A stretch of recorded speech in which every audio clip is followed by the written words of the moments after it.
Are you mad? I'm beginning to believe he is. Quote, Dr. Monive and Baroness commenting on Duke's mental state as Cobra gathers everything they need to complete their bid for world domination. The Joes respond with a new plan. Surrender? Presented by Skybound Entertainment, distributed by Image Comics, G.I. Joe issue 4 in the Energon Universe. The G.I. Joe team speeds through the streets of Washington, D.C. with Dr. Arabold Monive, desperately trying to evade relentlessly pursuit of the Crimson Twins, Tomax and Zaymont. Dr. Monive screams, "Are you mad?" Baroness smiles and replies, "I'm beginning to believe he is, but keep your head down if you wish to live, Dr. Monive." As the motorcycles tear through the city, Risk assesses the situation and says, "I've gamed this out, Duke. We only have a 40% chance of making it out of this alive." Duke, unfazed, responds, "The odds don't matter, Risk. We just need to keep moving and stay ahead of the Crimson Twins." However, their ram cycles are no match for the firepower of the Twin Stinger. Zaymont smirks and says, "Pedal to the metal, brother. Show them what a Stinger is capable of." Risk, dodging the oncoming fire, mutters, "These guys are international arm dealers. I never expected them to be in the field like this." Baroness, equally surprised, shouts, "What the hell are a pair of CEOs doing with Cobra?" Tomac sneers, "Perhaps you'll pull your own weight, brother." Duke, keeping his focus, adds, "Mars was also working with them, Baroness." Just then, Zaymont fires another barrage from the Stinger, intensifying the chase. A well-placed shot from the Stinger's missile strikes,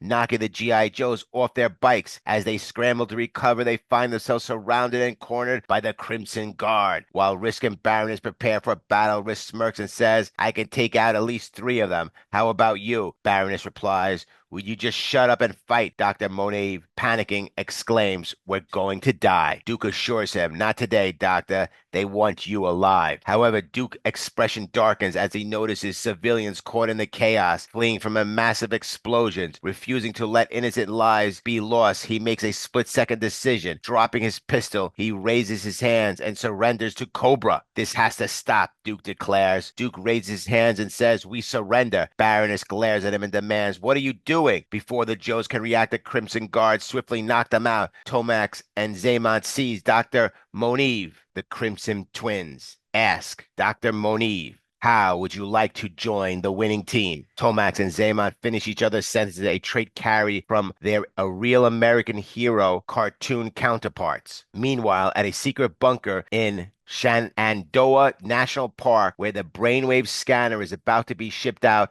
Stalker and Covergirl are sent to ensure it is returned to storage. However, the soldiers responsible for transporting the device do not believe them. When they receive an alert about the attack on Monive, they mistakenly assume the Joes are involved. Before Stalker and Covergirl can explain, the soldiers come under sniper fire from Chameleon. Chameleon smirks and says, "Money, huh? Now for the rest." She swiftly eliminates them one by one. Stalker and Covergirl attempt to get the truck back into the bunker. As they rush toward it, Covergirl says, "We're pinned down." Stalker responds, "Splitting up the team was a mistake, Covergirl, but Duke was in such a damn hurry." "It doesn't matter now," he continues. "If we can get this truck back into the bunker, that should buy us enough time to call for backup." Despite the chaos, Stalker, exhausted from all the activity, winces in pain but pushes forward, muttering, "Duty calls." They are stopped by Ripper, who uses his power jaws to crush the front of the truck. Ripper says,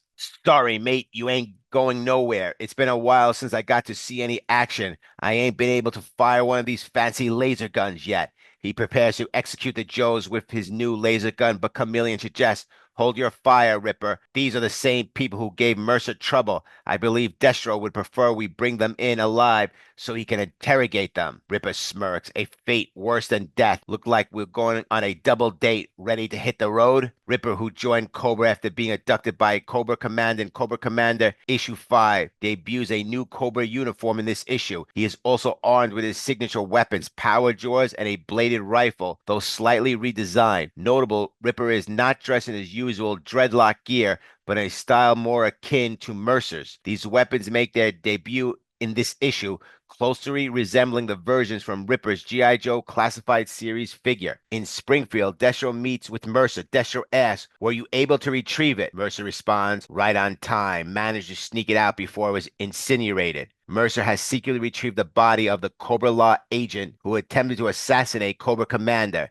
The agent's skin suit is falling off, revealing his blue skin. Mercer adds, as far as Cobra Commander or anyone else is concerned, the spy's body was destroyed. But boss, this is all kind of wrong. Check it out. This guy's wearing some kind of flesh suit, and underneath his skin is blue. I've never seen anything like it. But that's not all. No way. Is this metal? Something's fishy here. The commander isn't telling us the whole story. Destro calmly replies, doesn't matter. He can have his secrets for now. Destro says as long as he gives us the Energon until we can generate our own, our alliance with Cobra Commander stands. This conversation is being eavesdropped on by Clutch, who concludes that this Energon must be what's powering Cobra's laser gun and is some kind of energy source. Suddenly, the lights of the facility turn red, and the Cobra forces begin mobilizing, much to Destro's confusion. Still disguised as a Cobra Viper, Clutch uses the chaos to escape onto one of the transport helicopters. Scrap Iron informs Destro that the commander has ordered everyone to relocate to Mars headquarters. At Mars Industries in Washington, D.C., Chameleon and Ripper arrive at Mars headquarters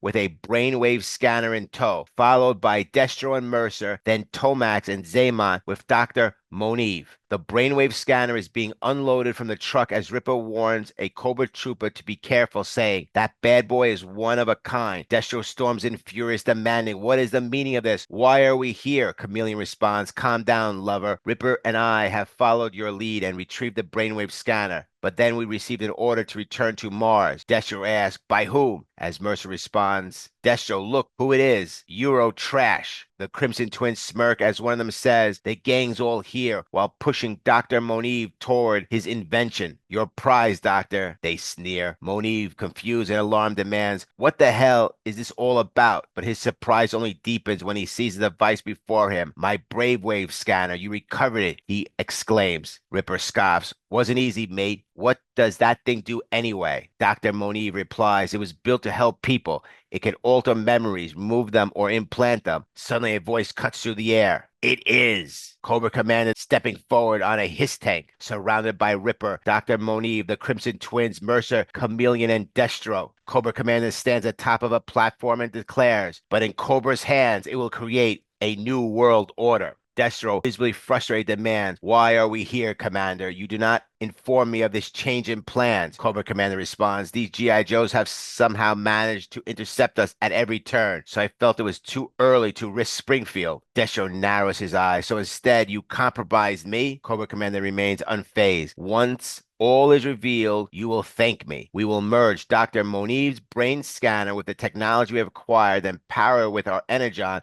to create something new, something far more powerful. His voice rises with excitement. We will create a brainwave bomb. Mercer scoffs. A bomb? You just want to blow people up? That's it? We don't need all this fancy tech to do that. Cobra Commander chuckles. Don't be so dull, Mercer. No, this bomb won't kill anyone. It will send a message. Anyone caught within the blast radius will have no choice but to follow just two words. Obey Cobra. Dr. Moniv's eyes widen and with intrigue. Fascinating. But we would need a trial run first. Any test subject would likely need to be persuaded. Cobra Commander smirks. Of course, Doctor, you're in luck. We have a guest. Elsewhere, Stalker and Cover Girl are escorted by Cobra Commander to a cell where Risk, Baroness, and Duke are already being held. Risk sighs. Damn, they got you too, huh? Stalker nods. They outnumbered us. As the Joes are chained by their legs, a Cobra Commander sneers, keep moving. Baroness scoffs, this is not how I like to die. We had a fighting chance, but our fearless leader surrendered. Duke looks around at his team, his voice firm. Listen to all of you. Giving in, giving up, I need you to trust me. We've got Cobra right where we want them. Surrounded by Cobra troops wielding Energon-powered guns, the Joes remain restrained, but Duke's confidence doesn't waver. Next, presented by Skybound Entertainment, distributed by Image Comics, G.I. Joe, issue 5 in the Energon Universe.